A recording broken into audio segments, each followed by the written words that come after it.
He was just a poor single dad trying to blend into a world that wasn't built for men like him. She was the bride everyone expected to have it all, but on the day that was supposed to be picture perfect, something happened, something no one saw coming. This is a story about dignity and silence, the kind of kindness that leaves echoes in a love that grew not from grand gestures, but from the smallest, truest things. If you've ever wondered what happens when two people from different worlds cross paths at exactly the wrong or maybe the right moment, stay with us before we begin. If you believe in stories that warm the heart and celebrate quiet strength, consider subscribing to the channel. We'd love to have you with us for every chapter. A poor single dad was laughed at a wedding until the bride took off her heels and chose him. The scent of sawdust oil and autumn air hung thick in the workshop, comforting, familiar, and almost sacred. Lucas Heron stood hunched over a hand-sanded cabinet frame, steady as ever. Each movement was practiced over and deliberate. He didn't just build furniture, he mended things quietly without fanfare. Outside, golden light streamed through the window panes, filtered by the dust that always lingered mid-air like old memories. In the corner of the shop, his 6-year-old daughter Ellie sat cross-legged on a paint-stained blanket, threading plastic beads into a clumsy bracelet. She hummed an off-key tune only a child could invent, completely unaware of the weight sitting on her father's chest. Lucas glanced toward her, the corner of his lips twitching in a smile. Ellie was the only reason the air still felt breathable some days. He checked the calendar, pinned to the wall, 2 red circles, one for the overdue mortgage notice, the other marking the upcoming town fair, which Ellie had been begging to attend. He'd already sold an old set of tools just to keep the lights on another week, and yet he wasn't bitter. Not anymore. There had been a time when the silence after his wife's passing had nearly broken him, a time when grief threatened to rot the walls from the inside out. But Ellie's small hand in his, her bright voice calling Daddy, had pulled him back every single time. She was all he had, all he needed. The clang of the front bell snapped him from his thoughts. "Package for you, Lucas." Marianne called out, stepping into the shop with her usual mix of curiosity and small-town nosiness. She held up a thick, cream-colored envelope with gold embossing. Lucas wiped his hands on a rag and took it with confusion. No return address, no postage. He opened it carefully using the edge of his chisel. Inside was a wedding invitation. Miss Sadie Monroe and Mr. Chadwick Callister request the honor of your presence. Lucas froze. The name hit him like a name in a forgotten dream. Sadie Monroe. He hadn't heard that name since high school. "Who's that from?" Ellie asked, bounding over. "A girl I used to know," Lucas said, handing her the invitation. "Is she nice?" "She was kind, quiet, brilliant." He paused, fingers brushing the edge of the paper, and a little sad. Back in school, Sadie had been the loner, not in a tragic or dramatic way, just invisible in the way that mattered. She always had a notebook in hand, sometimes poetry, sometimes sketches. She kept to herself, the kind of girl you didn't notice until she wasn't there. He remembered one day in particular, a cold November rain. Everyone ran inside from the parking lot, but Sadie had been left behind. Standing soaked in the schoolyard, clutching a book to her chest, he had pulled off his jacket and placed it on her shoulders, without saying a word. She had looked up, startled. "You'll get cold," she whispered. "I'd rather be cold than let someone else freeze." He replied. It wasn't a grand gesture. Not really, but something about that moment lingered over the years. And now here she was, marrying Chad Callister, a name Lucas knew well. The Callisters were practically royalty in Oregon, with money old enough to have its own zip code. Lucas had built a deck for one of their vacation homes. Once he remembered being handed his check like a handout. Why would someone like Sadie invite him? Maybe it was a mistake, a generic list sent to everyone from school. He hadn't even spoken to her in over 15 years. But that night, as he tucked Ellie into bed, she clutched the envelope to her chest and whispered, "Maybe she remembers you. Daddy, people remember when you're kind." Lucas didn't sleep much that night. He sat at the kitchen table staring at the invitation beside his unpaid utility bill. His calloused fingers traced the print over and over, as if trying to find the real meaning beneath the script. Could it be that she remembered? Could it be that she wanted him there? Or maybe the invitation was a mirror held up to remind him that no act of kindness is ever truly forgotten. In the morning, Lucas walked into Ellie's room, where she was already wide awake, her sunflower yellow dress draped on the bed. "Can we go?" she asked with a grin that showed every gap in her baby teeth. Lucas looked at her, then at the invitation again. "Yeah," he said softly. "We'll go." He packed the dress, ironed his least wrinkled shirt, and scrubbed the truck until it didn't look like it had been through 2 winters and a divorce. The engine sputtered to life, coughing in protest, but Lucas felt something stir as they pulled onto the highway. Not nostalgia, not regret, something gentler, like forgiveness. Maybe not from Sadie, maybe not even from himself, but from the life he'd been trying to piece back together all these years. And somewhere on the other end of that wedding aisle, he had a feeling something or someone was waiting. The highway stretched long and open, lined with golden fields and broken fences. Lucas hadn't driven this far out in years, maybe not since before Ellie was born. The old truck groaned with every mile, but it held together much like him. Worn at the edges, tough in the joints, but still moving forward, Ellie, seated beside him, kicked her little legs as they passed farms, gas stations, and the occasional rusted-out barn. She wore her sunflower yellow dress and a cardigan with mismatched buttons, one of which she had sewn herself. Her braid was uneven, but Lucas thought it was perfect. "Do you think she'll remember you?" Ellie asked, looking at the invitation for the 100th time. Lucas kept his eyes on the road. "I doubt it." "She should," Ellie said brightly. "You're hard to forget." He smiled but didn't reply. Truth was, he wasn't even sure what he was doing. The idea of Sadie Monroe, once the quiet girl who scribbled poetry in her notebooks, now becoming Mrs. Callister, marrying into a family that practically owned half the state, felt surreal. He didn't belong in her world, he never had. But still, he came. By mid-afternoon. They reached the Callister estate, nestled beyond wrought iron gates in a winding tree-lined drive. The house, if it could still be called that, was a mansion, all white columns and endless windows, too perfect for anyone to actually live in. As Lucas pulled up, a valet blinked at the sight of the truck. Its fender was held on by hope and duct tape. "Sir," the young man said hesitantly, "do you need assistance?" Lucas smiled dryly. "Just don't scratch her." The valet gave a forced laugh, unsure if it was a joke. Lucas helped Ellie down and took her hand. She looked up at the towering house and whispered, "It's like a castle." "Let's try not to knock over any suits of armor," Lucas murmured. They followed the crowd up the stone steps, surrounded by crisp tuxedos and glittering dresses. Everything shimmered. People light champagne. Lucas felt like a smudge on a polished mirror. He was very aware of his thrift store shirt, Ellie's handmade cardigan, and the calluses on his hands. A woman with a headset stopped them at the door, clipboard in hand. Name Lucas Heron. She blinked and scanned the list, then looked back at him with mild surprise. "You're on the bride's personal guest list. She left specific instructions to seat you near the terrace." With the child, Lucas furrowed his brow. "She remembered me." The woman gave a small, polite nod. Apparently, inside the house opened up like a dream, chandeliers, larger than his living room. Marble floors that echoed even Ellie's tiny steps. They were led through to a sprawling garden lit by hundreds of fairy lights. A string quartet played something elegant and slow. Their table was tucked under a blooming magnolia tree. A little removed from the center, Lucas was grateful for the distance. Ellie leaned close. "Everyone's so shiny," he chuckled. "Stick close to me. I'm the dullest thing here." But not everyone found them amusing. A woman at a nearby table looked them over with a tight smile and leaned to her friend.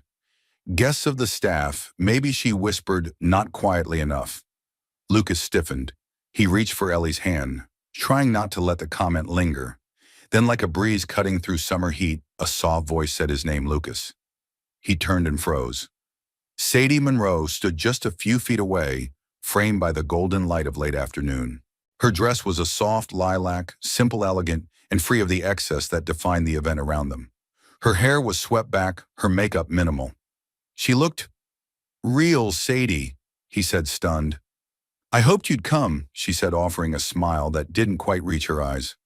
"You look well." "You mean rich," she teased. "No, I mean..."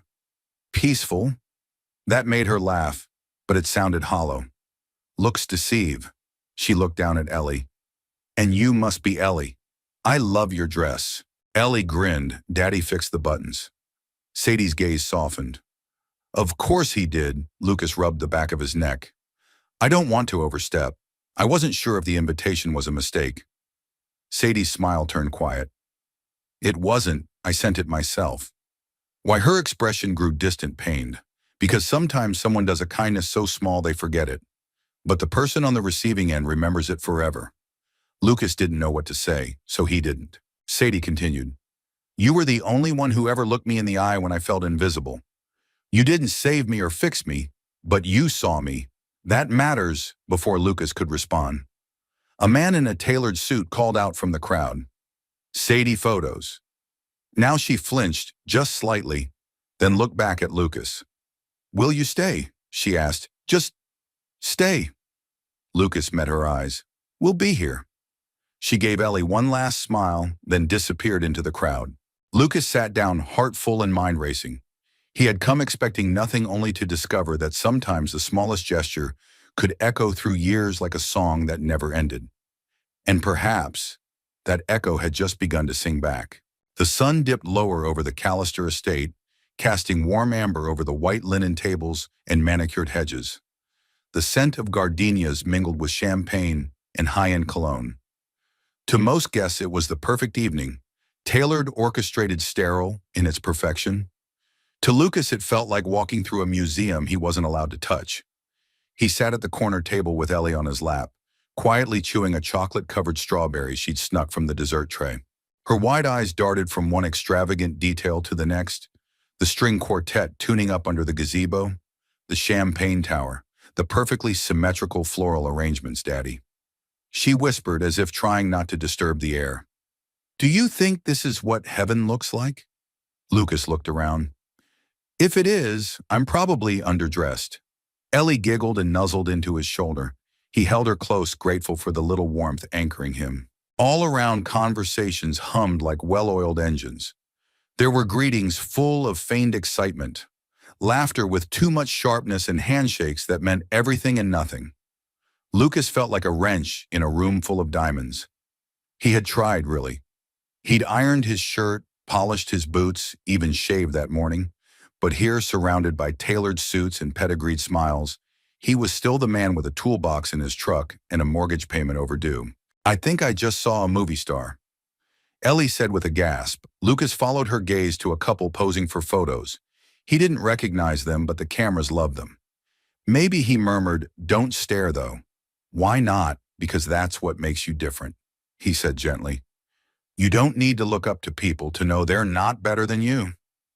Ellie nodded as if she understood, though Lucas wasn't sure he fully did. He just knew the air here felt heavy in ways that had nothing to do with gravity. Then came the laughter. It started at a nearby table, sharp, unmistakably pointed. Lucas turned his head just in time to catch the tail end of a snide remark. Did you see that guy with the flannel? What's next? Overalls at the reception? Another voice mocking. Maybe he's the entertainment, a real-life working-class exhibit. Lucas's face flushed. His first instinct was to rise, to get Ellie and leave before her innocence caught the stain of it. But then Ellie, oblivious, reached for another strawberry and looked up at him. Are we having fun yet? And somehow her words grounded him. He stayed seated, though every nerve in his body itched to walk away. Then someone unexpected approached. Excuse me, a woman in a deep green satin dress said, clutching a crystal flute of champagne. She was around Lucas's age, her expression caught between curiosity and discomfort. You're Lucas, right? Sadie's friend Lucas rose, slightly nodding. I suppose so. I'm Kara, maid of honor. She gestured toward the main garden. Sadie mentioned you might prefer someplace quieter. Would you like to walk around? Lucas hesitated, then looked at Ellie. Want to go for a walk, bug? She nodded eagerly, her sunflower dress fluttering as she hopped down from the chair.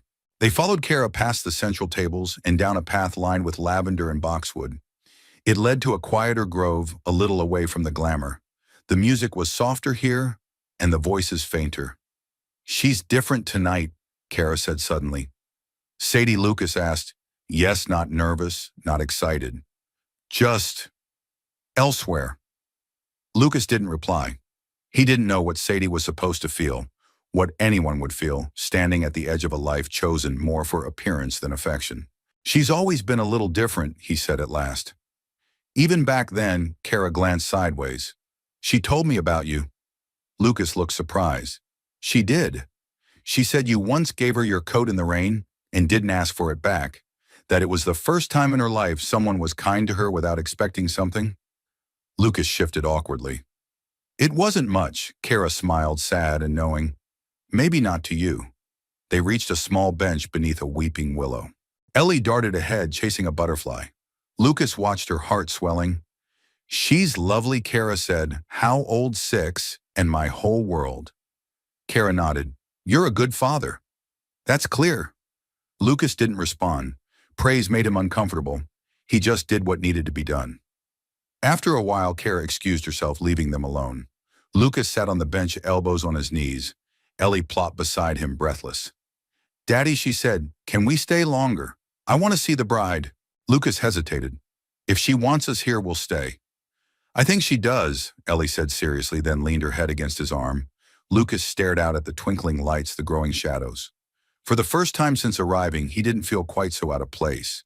Not because the people had changed, but because he had stopped letting their opinions define his worth. He was a man with dirt under his nails and love in his chest. And maybe, just maybe that was enough. The sky had deepened into a soft indigo, and the garden sparkled with a constellation of tiny golden lights, strung through trees, wrapped around pillars, and woven into the centerpieces. It was the kind of scene that magazines loved, curated to perfection, frozen in time. But under that perfection, something trembled. Sadie Monroe stood just beyond the manicured hedges, her heels kicked off and hidden behind a stone bench. Her bare feet pressed against the cool grass, grounding her in a way nothing else had that day. From a distance, the laughter and music continued a polished performance. But here in this quiet patch behind the rose trellis, Sadie could breathe. The satin of her lilac dress clung to her spine, as a light breeze swept through her carefully pinned hair, was beginning to loosen a few strands sticking to her cheek.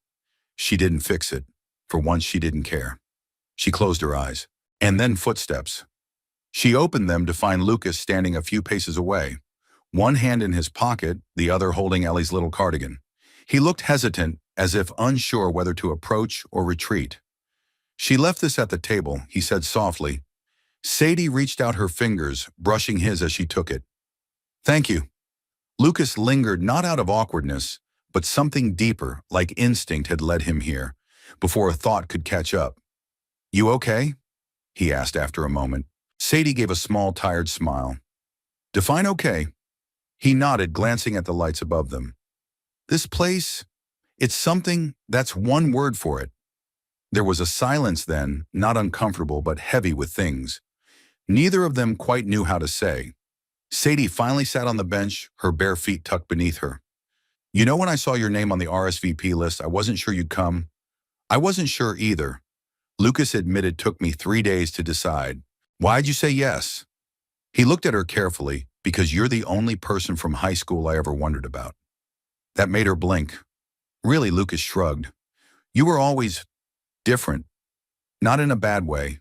Just quieter, smarter, sadder. Sadie looked away, not in shame but in recognition. You weren't wrong. You still right? He asked. She let out a quiet laugh. Not for years. Now it's contracts, branding, briefs, PR statements. All the things that sound like words but aren't really saying anything. I remember you used to draw in the margins of your notebooks. I still have one, she said, somewhere buried under 6 layers of curated adulthood. Lucas smiled. Maybe you should dig it up. Sadie tilted her head toward him, something vulnerable flickering in her eyes. Why does it feel like you see me clearer than anyone else here?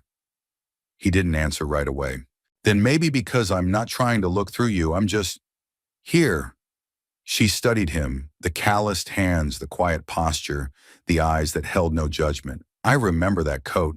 She said suddenly. Lucas looked surprised. You do. It was green, too big for you. Had a patch on the elbow. He laughed. My dad's old hunting jacket smelled like cedar and oil. I kept it for years. She said I wore it every time I needed to feel safe. Lucas's breath caught in his throat. Sadie stood then walking barefoot to the edge of the garden wall. Everyone thinks this wedding is a fairy tale, and it is just not mine. It's for the photographers, the donors, the family name. Then why go through with it?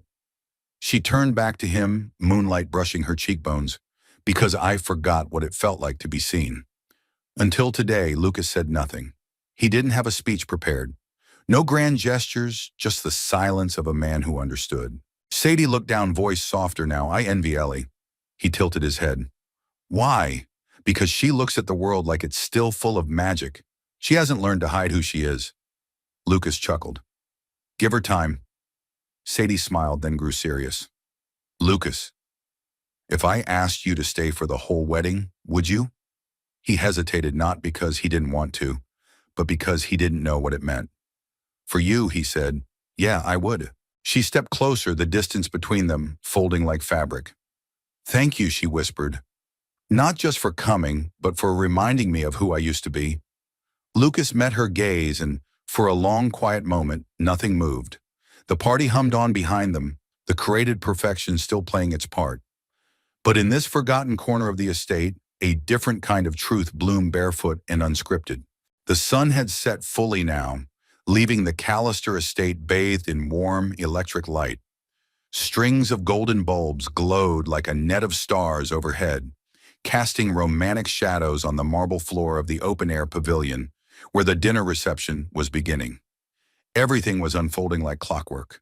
The tables gleamed with polished silverware centerpieces of white orchids, hovered like mist over crystal vases, and servers in black vests flowed between guests with practiced grace. Every detail had been orchestrated, every moment scripted, and Sadie Monroe, the bride-to-be, stood at the center of it all, looking like the picture of serenity. But inside she was cracking. Her smile held her posture perfect. Her engagement rings sparkled under the lights, but her breath caught every time someone called her name. Every time Chad placed his hand at the small of her back, like she was a piece of property he was presenting to the world. He hadn't noticed she wasn't eating, or that she had excused herself 3 times already, or that her voice had gone flat like she was reading lines from a script she'd stopped believing in. From across the garden, her eyes found Lucas. He wasn't mingling, wasn't networking, wasn't adjusting his tie or checking his watch. He was sitting with Ellie, showing her how to fold a napkin into the shape of a bird. Ellie was laughing and Lucas was smiling, not for show, but because the moment deserved it. Sadie envied them so fiercely it hurt. She turned back to Chad, who was laughing with a business associate about something involving shipping routes and real estate in Jackson Hole. She nodded at the right times, sipped her champagne, and mentally counted how many steps it would take to reach the exit. Isn't it wonderful, her mother whispered beside her, clutching her arm with barely hidden pressure. Everything turned out exactly as we planned. Sadie didn't answer, because it hadn't been her plan for years. Her childhood had been one long dress rehearsal for this moment. Dance classes, voice lessons, etiquette training. Her mother corrected her posture at age 6. Her father once grounded her for speaking too casually at a board dinner. Love wasn't part of the Monroe legacy. Success was status alignment with the right families, and the Callisters were the crown jewel. Sadie had met Chad at a gala. Their parents had introduced them with gleaming eyes like realtors showing off a property that sold itself. He was handsome, polite, and utterly uninterested in who she was beyond her last name and social capital. She had agreed to dinner, then to a charity function, then to a week in Martha's Vineyard. Eventually, she agreed to the ring, because saying yes was easier than explaining why she wanted to say no. And now here she was. Sadie excused herself from the table for the 4th time, heading toward the back edge of the garden where the lights didn't quite reach. She needed space. And there he was again. Lucas leaning casually against a stone column, watching the evening with the quiet calm of someone who had nothing to prove. She approached before she could second-guess herself. You always find the edges of the room, she said. He looked over, not surprised.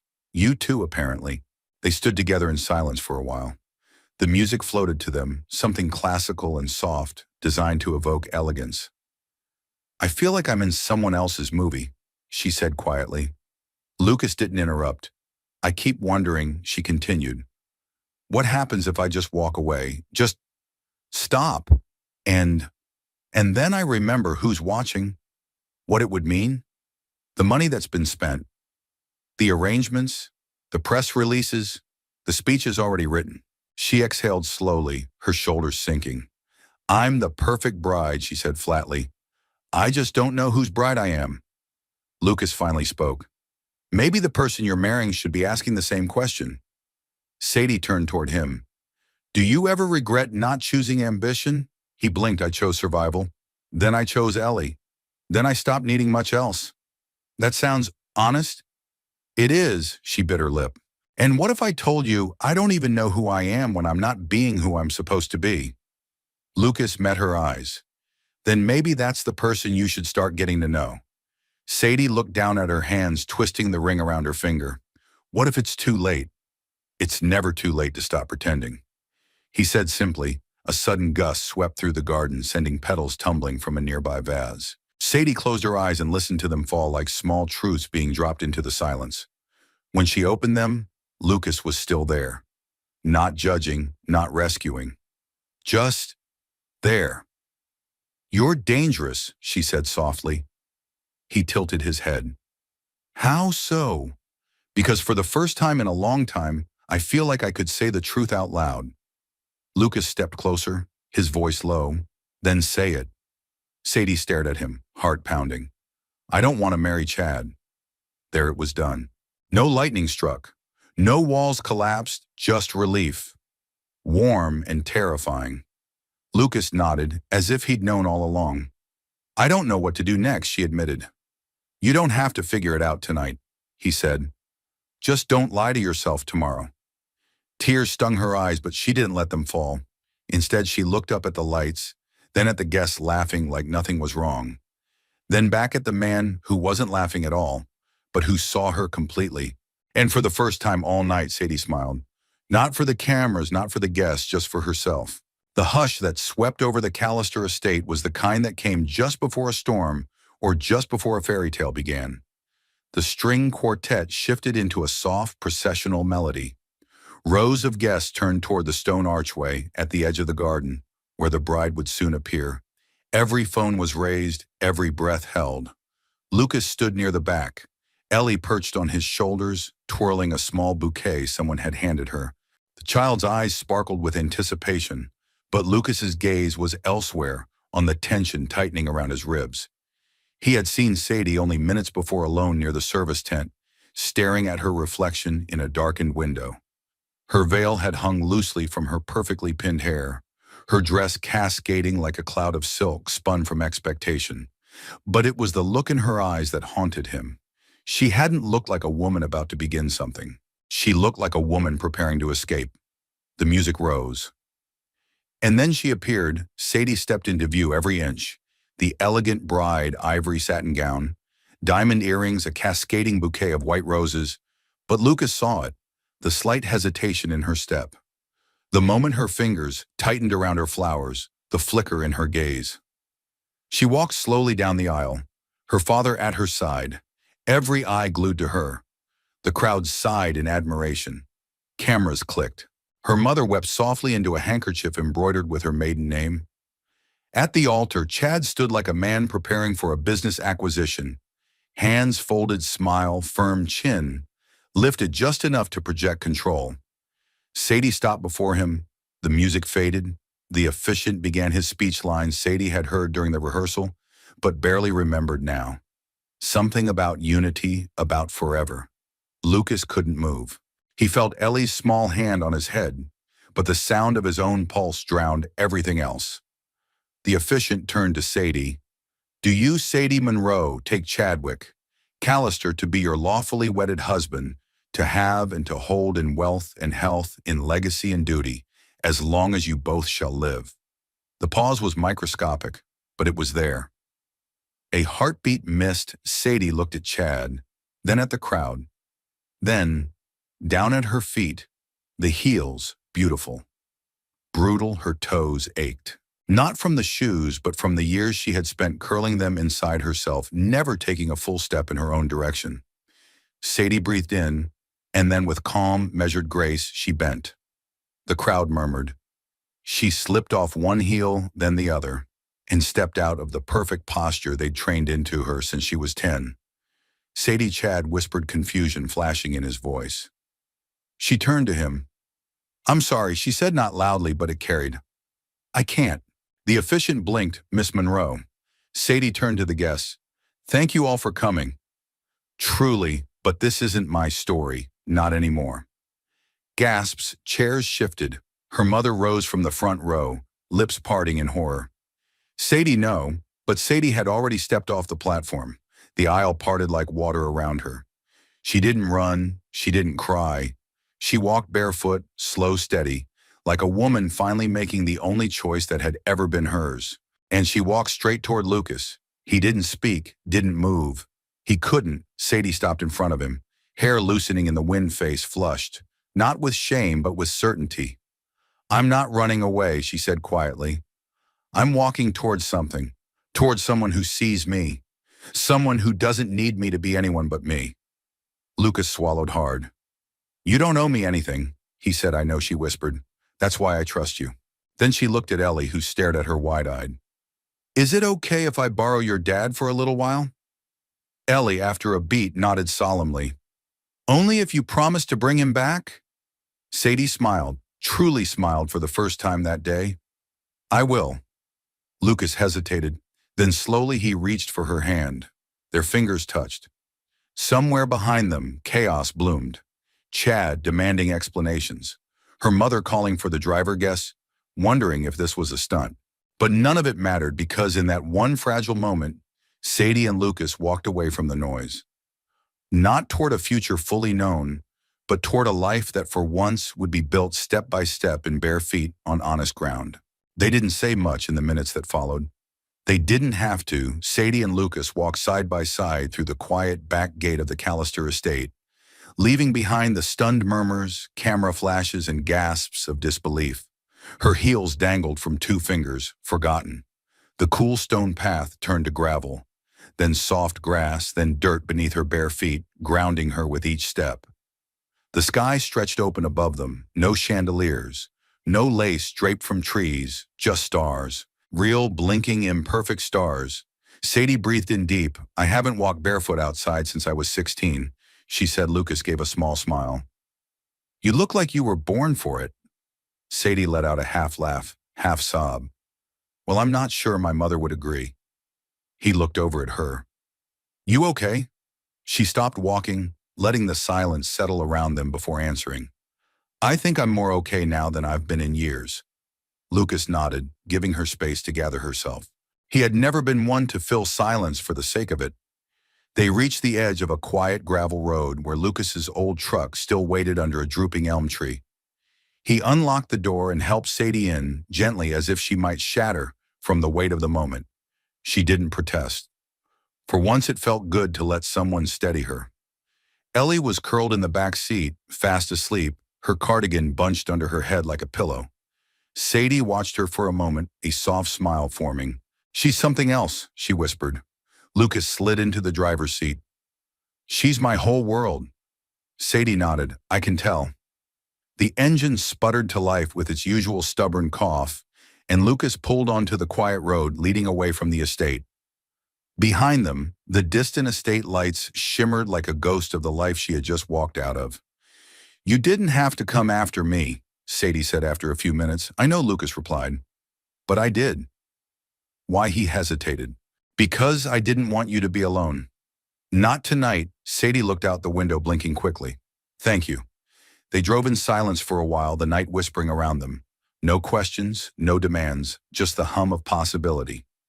Eventually, Lucas turned off the main road and pulled into a small roadside diner, the kind with neon signs and creaky booths. It was quiet, nearly empty. "Thought you might need something real to eat," he said gently. Sadie blinked at him. "I just left a 7-course meal with gold leaf on the appetizers, and this," she looked at the flickering sign above the door. "This is exactly what I want." Inside, the waitress didn't recognize her, Or if she didn't say so, they ordered coffee, grilled cheese, and 2 slices of pie, cherry for Sadie, apple for Lucas. Sadie took her first bite and groaned. "This is sinful." Lucas smiled. "Told you." For the first time that day, Sadie let herself lean back in the booth. She didn't have to smile for anyone, didn't have to impress or perform. "So what now?" she asked, stirring her coffee. Lucas took a breath. "Now you breathe, you sleep. You let the world spin without trying to control it." "That's terrifying," she admitted. Only at first she studied him for a long moment. "I meant what I said. I didn't leave because of you. I left because of me. Because I forgot who I was until you reminded me I didn't do anything special." Lucas said. "But that's just it," she replied, her voice thick. "You didn't do anything to get something. You were kind without an angle, gentle without being passive. You let me be messy and scared and real." He met her eyes, then steady. "Quiet, you make it easy," he said softly. That caught her breath. Outside, a semi-truck rumbled by on the highway. The lights flashed across the windows, then disappeared into the night. "I'm not asking for anything," Sadie said carefully. "I'm not even sure what I can give right now. But I didn't want to go home to an empty hotel room. I didn't want to be alone." Lucas reached across the table, his hand brushing hers. "You're not alone." They finished their coffee slowly, the pie mostly forgotten. When they stepped back outside, the air was cooler, gentler. Sadie wrapped Lucas's flannel around her shoulders, laughing when she realized it still smelled faintly of sawdust and mint gum. They drove through the quiet night until they reached Lucas's house, a modest, weathered 2-bedroom tucked near a grove of birches on the edge of town. The porch light flickered, the screen door creaked, and to Sadie it looked like the most honest place in the world. Lucas carried Ellie in, still sleeping. Sadie stood in the doorway, unsure. "You want to stay?" Lucas asked, his voice calm. She nodded slowly. "Just for the night."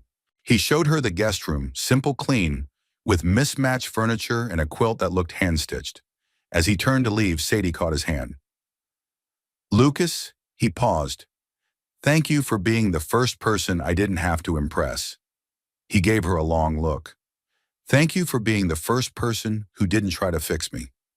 They stood like that for a moment, 2 people used to carrying weight alone, now leaning just enough. Then he let her go, and she stepped into the quiet of her new beginning. Morning came quietly in Lucas's world. No buzzing phone, no schedule packed with obligations, just sunlight filtering through linen curtains, the smell of brewing coffee, and the gentle creak of old wood warming in the sun. Outside, a blue jay called from a pine branch, and somewhere in the distance a rooster gave a single, unhurried crow. Sadie stood at the window of the guest room, barefoot, wrapped in one of Lucas's soft, oversized flannel shirts. She hadn't slept much, but for the first time in years, the stillness didn't feel suffocating. It felt earned. She looked down at the small garden below. A half-built picnic table sat off-center beneath a maple tree. Surrounded by scrap wood tools and a metal lunchbox, Lucas's world, unpolished, undeniably real. A knock at the door pulled her from her thoughts. Lucas appeared with a shy smile, 2 mugs in hand. "Didn't know how you take it," he said. "So I made it strong and sweet." Sadie accepted the mug. Their fingers brushed, strong and sweet sounds about right. They sat on the front porch together, mugs warm in their hands. Ellie was still asleep inside, curled beneath the hand-stitched quilt. Sadie had admired the night before. The porch faced east, catching the early sun. Wildflowers dotted the edge of the gravel driveway. A hummingbird zipped past, wings a blur. "This place is," Sadie began. "Humble." Lucas offered. She shook her head. "Peaceful." He sipped his coffee. "It wasn't always." They didn't talk much after that. The silence between them was easy now, full of unspoken understanding. There was no need to rush toward anything. The act of simply sitting together was enough. By midday, Ellie tumbled out of bed, hair in a wild nest, her cheeks flushed with sleep. "Sadie," she beamed. "You stayed, I did." Sadie said, smiling back. "I wanted to see what pancakes taste like in this house." Ellie turned to Lucas with wide eyes. "Can we?" He grinned. Pancakes at his breakfast turned into a slow, happy mess. Lucas flipped lopsided pancakes. Ellie added blueberries in uneven clumps. Sadie set the table and burned the bacon. They laughed more than they ate. Later, they wandered outside. Lucas showed Sadie the woodworking shed. He built himself, complete with mismatched nails and a floor that creaked in a single spot. Ellie picked dandelions and insisted on putting one behind Sadie's ear. "You look like a forest queen," she declared. Sadie laughed. "I'll take that." As the afternoon settled in, Lucas leaned against a workbench, watching as Sadie helped Ellie paint small wooden hearts for wind chimes. There was paint on her fingers, a smudge of blue on her cheek, and a light in her eyes he hadn't seen before. She caught him looking and tilted her head. "What nothing," he said. "Just you fit here better than I expected." She paused, brushed midair. So did I. That evening, they sat beneath the stars again. The three of them wrapped in an old blanket on the porch swing, sipping hot cocoa and listening to cicadas sing. "I was supposed to be in Paris next week," Sadie said suddenly. Lucas raised an eyebrow. "For your honeymoon? No." "For a board meeting?" She chuckled, shaking her head. "Chad booked it before the wedding date was even finalized," said. "I needed to show the merger face." Lucas snorted. "Sounds romantic." "Oh, deeply," she deadpanned. "But now I'm here, drinking cocoa in a borrowed shirt, and I don't think I've ever felt more human." He looked at her. "That's a good thing, right?" She met his gaze. "It's everything." The next few days passed like pages in a gentle storybook. Sadie stayed. She didn't say how long. Lucas didn't ask. She helped Ellie build a birdhouse from scraps. She swept the porch. She sat on the steps at dusk with her sketch pad and slowly began to draw again. Faces, flowers, a pair of small hands clutching a dandelion stem. Lucas watched her quietly, never pushing, always present. He'd bring her coffee in the morning and a blanket at night. Not once did he ask her to define what they were, and that perhaps was why she stayed. Because in a world where everything had demanded a label, a category, a market value, Lucas had asked for nothing. His kindness wasn't currency, it was compass. And for a woman who had spent most of her life circling a map drawn by others, it felt like coming home. One afternoon, Sadie found herself in the back of Lucas's truck, parked under a sycamore, watching Ellie gather wildflowers for a bouquet. Big enough to sell, Lucas was sitting beside her. Legs stretched out, a thermos between them. "I think I want to start something," she said. He glanced at her. "A bakery," she smiled. "No, a place for kids to create, to draw, to make mistakes. Like a little art shed." Lucas looked out at Ellie, who had wrapped a long blade of grass around her wrist like a bracelet. "I think that sounds perfect," he said. Sadie nodded slowly, her voice soft. "But sure, I don't want to go back to who I was." Lucas turned to her. "I don't think you could if you tried." They sat there until the sun dipped below the trees, painting the world in gold. And for the first time in either of their lives, direction didn't come from pressure, deadlines, or guilt. It came from kindness, and that was enough. The first nail went in crooked. Sadie frowned at it, hammer in hand, the head of the nail slightly askew in the beam of the wooden frame. "That doesn't look right," Lucas chuckled beside her. "That's why we start with the back wall." They were standing behind Lucas's house, where a patch of weedy grass had been cleared for a project now beginning to take shape: the art shed. A space Sadie dreamed aloud one evening, under the stars, part studio, part haven, part gentle rebellion against the sterile life she had left behind. Lucas had nodded, quiet but firm. "We'll build it." And now, every day after work, every morning, between pancakes and Ellie's insistence on dandelion tea parties they did, Sadie had rolled up her sleeves, bought gloves, dug trenches, sawed wood. She wasn't good at it. Not yet. But the calluses on her palms, the dust in her hair, and the ache in her shoulders felt like truth. "I used to pay people to hang my curtains," she said, squinting at the crooked frame. Lucas raised an eyebrow. "And now I'm learning to measure twice and cut once." He smiled. "Now you're dangerous." By week's end, the shed had bones: 4 standing walls, a roofline penciled into the sky, and a floor that creaked pleasantly when you walked across it. Sadie insisted on painting the front door. Sunflower yellow. Ellie added lavender handprints around the frame. Lucas built a wooden bench from salvaged planks, sanded smooth until it gleamed. Neighbors began to notice a retired teacher drop by with a box of colored pencils and yarn. A teen from down the road offered to help on weekends. Lucas's friend Vince stopped by with a bag of old paintbrushes. It's not just a shed anymore, Sadie said one afternoon watching Ellie teach two neighborhood kids how to mix paints on paper plates. It's becoming something. Lucas nodded. It's becoming yours. Sadie turned to him, eyes thoughtful. No ours. He didn't respond, but something in his chest shifted. A small, cautious door creaked open. Each day, the rhythm of their lives found steadier beat. Mornings began with coffee on the porch, afternoons with tools and paint, evenings with Ellie's stories and the hum of fireflies. Sometimes Lucas would play guitar quietly after dinner, fingers dancing over the strings with the same unassuming grace he brought to everything else. And yet underneath it all, something else was growing, tender, unsure.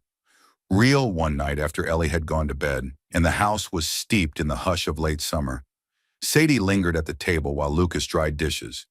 She didn't say anything at first, just watched him, the way he moved, the way he wiped down the counter twice out of habit, the way he set things back in their exact place. Do you ever think, she asked, that some people are meant to come into your life only when you're ready for them? Lucas looked at her slowly. I think some people show up when you finally stop pretending you don't need them. Sadie's breath caught. She looked down at her hands, paint-stained, knuckle-scraped, a tiny bandage on her thumb. These hands used to sign contracts and give speeches, she murmured. Now they build birdhouses and stir pancake batter. And which do you like better? Lucas asked. Sadie smiled without lifting her gaze. The ones that get dirty. He crossed the kitchen quietly, placed the dish towel on the hook, then leaned against the counter watching her. She looked up at him, not with hesitation, not anymore, but with something deeper. A kind of knowing. I'm scared, she admitted. Of what? That this won't last. That I'll ruin it. That I'll wake up one day and forget why I chose this. Lucas stepped closer. You won't, he said simply, because it's not built on pretending. It's built on small, real things. That's what lasts. Sadie blinked back something behind her eyes. You talk like someone who's lived through collapse. He nodded. I have. There was a long pause between them, a stillness that asked permission to become something more. But then a knock at the door. Lucas opened it to find a man in a pressed blazer standing on the porch holding a sealed envelope and a clipboard. Miss Monroe, the man asked, scanning past Lucas. Sadie stood, arms folded. Yes, I represent Callister Holdings. This is a formal request for return of property, including jewelry and confidential documents, related to prior engagements with Chadwick. Callister. Lucas stiffened. Sadie remained still. I'll have my lawyer contact you, she said, voice even. The man nodded curtly and left. Lucas closed the door slowly. You okay? Sadie exhaled. I knew it was coming. I just didn't expect it to follow me here. You want me to? No, she interrupted gently. I've got this. She turned away from the door and walked back into the kitchen, standing where the warmth still lingered from before Lucas followed. They didn't talk about it again that night. They didn't need to. Sadie had made her choice. The world was just catching up. The next morning they returned to the shed. Sadie picked up her brush. Lucas handed her a nail. Ellie scattered glitter over a paper sun. And with each stroke, each board, each laugh shared over crooked corners and wobbly walls. They weren't just building a place for art. They were building something that just might withstand time, because it wasn't perfect, it wasn't polished, but it was theirs. It began with a phone call. Sadie had just come in from the garden, dirt smudged on her cheek. Her hands wrapped around a basket of tomatoes Ellie had helped her pick. The shed was nearly finished. A final coat of paint had dried that morning, and Lucas had carved a wooden sign that read, "The Art Nook, rustic, uneven, and perfect." The phone rang just as she set the basket on the counter. She didn't recognize the number. She nearly didn't answer. But something in her, some lingering tether to the life she thought she'd severed, made her press the green button. Sadie, the voice said, cool and polished. It's Thomas Redford. She blinked. Her father's attorney. What do you want? She asked, reaching for a dish towel. I'm calling on behalf of your family's trust board. And Callister Holdings, he added carefully. Of course you are, she said, tired. There's been considerable media attention, damage to both reputations. However, he cleared his throat. There's still an opportunity if you're willing to be pragmatic. Sadie leaned against the counter, heart beginning to race. Chad has requested a public reconciliation. Redford continued. One carefully staged event, followed by a gradual withdrawal from the spotlight. No marriage, of course, but it would restore faith in your public persona. Your position with the foundation would remain, your shares would remain, and if I say no, there was a pause. You would be removed from the board and likely disinherited. Sadie let the words settle like stones at the bottom of a clear lake. I'll think about it, she said, and hung up. She didn't move, didn't speak. Lucas came in moments later, wiping his hands with a rag. Ellie wants you to see the banner she painted. It says open soon, but she spelled soon with 3 O's. Sadie didn't laugh. She looked up at him, pale. They want me back, she said. Lucas froze, then leaned against the opposite counter. What does that mean? They want me to fix their image. Say it was a misunderstanding. Show up for a few photos, then quietly fade away.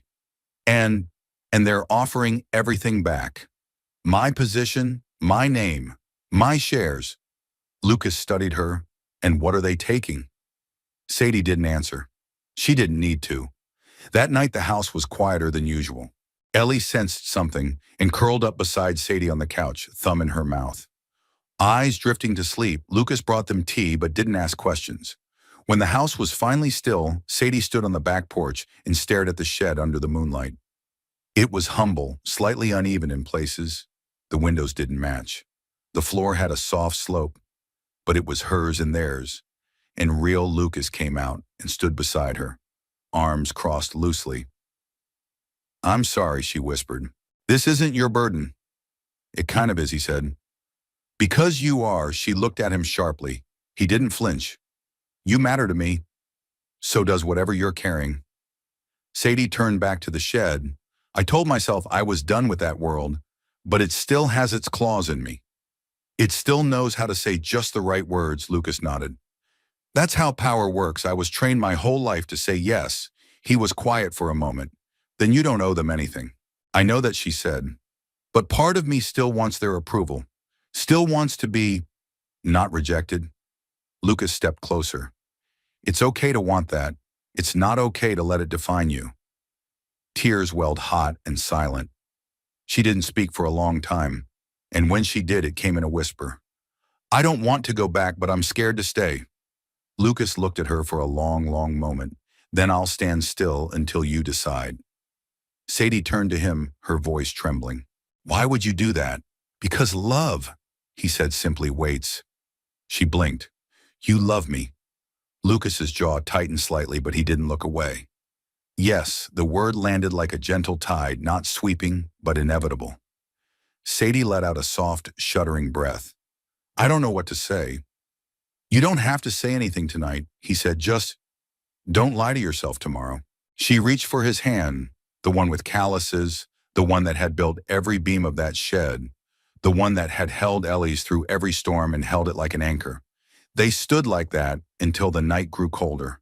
When she woke the next morning, there was a letter already on the counter, unsigned, unsent, torn down the middle and thrown in the trash.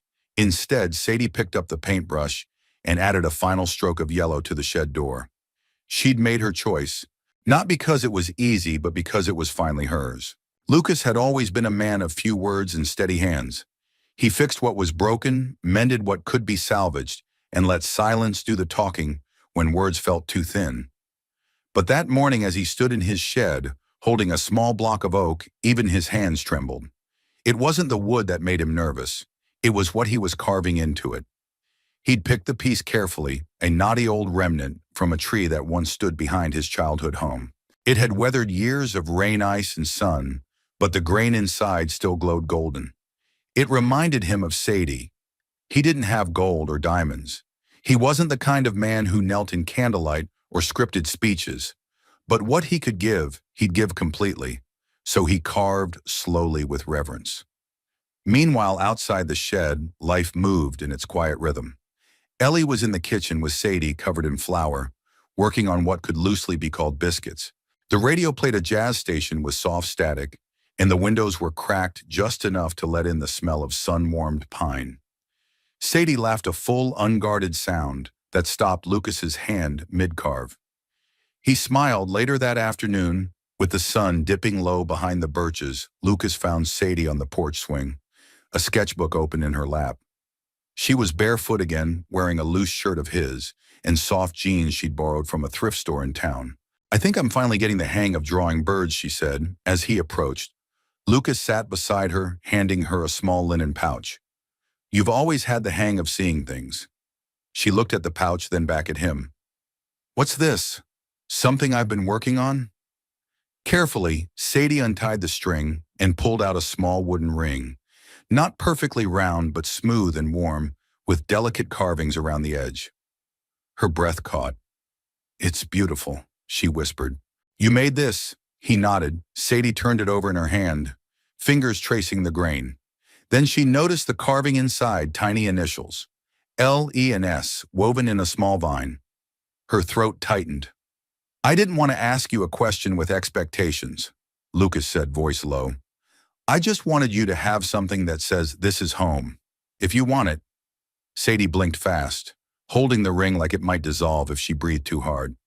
"Lucas, I love you," he said simply. "Not the version of you that made headlines. Not the woman who walked away from a wedding. Just you, the one who eats burnt bacon and paints wildflowers on the back of napkins."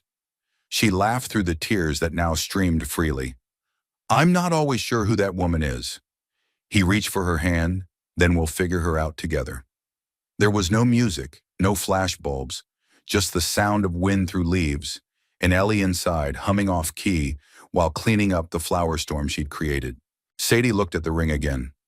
"I don't need a diamond," she said. "I've had diamonds. They never made me feel like this." She slid the wooden band onto her finger. It fit a little loose, a little off-center, just like everything in this new life, perfect in its imperfection. Then, as if on cue, Ellie burst onto the porch, cheeks flushed. "Did he do it?" she cried.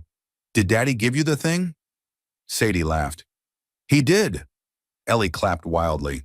"Are we getting a cake?" "There has to be cake." Lucas rubbed his forehead. "We haven't talked about any of that yet." Ellie huffed. "Well, you'd better. You can't just give someone a ring and not have cake.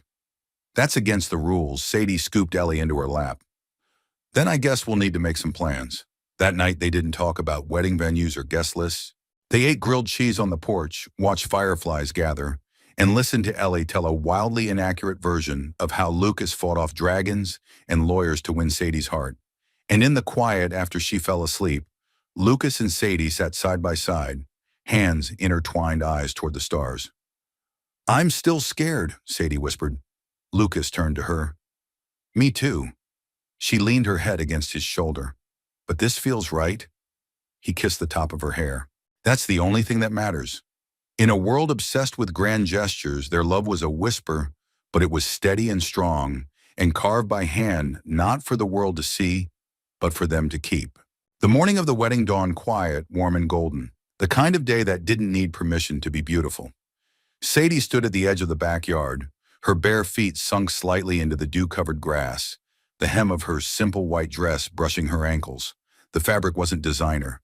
There were no rhinestones or corsets, just a soft linen dress sewn by hand, a few imperfect stitches by her, and a few, the crooked ones, by Ellie. She wore no veil, no heels, only a crown of fresh daisies and lavender. Ellie had woven that morning, uneven and lovely. Lucas stood 20 feet away, under a small wooden arch. He'd built himself decorated with sprigs of pine and sunflowers. He looked nervous, but in a way that made Sadie's heart tighten. Not because he doubted her, but because he still couldn't quite believe someone had chosen him. She was about to prove him wrong. The guests were few, just neighbors, friends, a retired art teacher, a mailman, and 2 mechanics from the auto shop down the street. Vince had brought folding chairs. Mrs. Carmichael brought her lemon pound cake. Ellie passed out programs. She had illustrated herself, mostly stick figures and hearts, but everyone said they were priceless. There was no organist, no formal officiant. Just June, the town librarian, who had quietly gotten certified online 3 days ago, and was now clutching a notebook with trembling hands. Sadie took a deep breath. Ellie, in a yellow dress with a wide ribbon sash, took her hand. "You ready?" Sadie smiled. More than ever, together they walked down the makeshift aisle, a path of wildflowers strewn by the neighborhood kids earlier that morning. Every step felt like it erased a little more of the life she'd left behind. Every smile, every whispered cheer stitched her new life together. When she reached Lucas, he didn't say anything. He just looked at her like she was the sunrise, the start of something. "You're barefoot," he said softly. "So are you," she whispered back, nodding at his feet, toes curled into the grass. "I guess we're really doing this," he said. Sadie grinned. "We've been doing this. This is just the ceremony." June cleared her throat, nervously flipping through her notebook. "Dearly beloved Orwell friends and neighbors," she began. "We're gathered here today, not because we were told to or paid to or expected to, but because two people looked at each other and without fanfare, without asking for anything, they chose each other." Sadie felt Lucas's hand tighten around hers. "Today you're not promising perfection," June continued. "You're promising truth.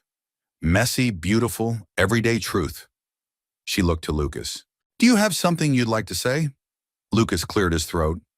"I don't have a speech," he said, "or a poem. I just have this. I spent a lot of my life fixing things, and I thought that made me useful.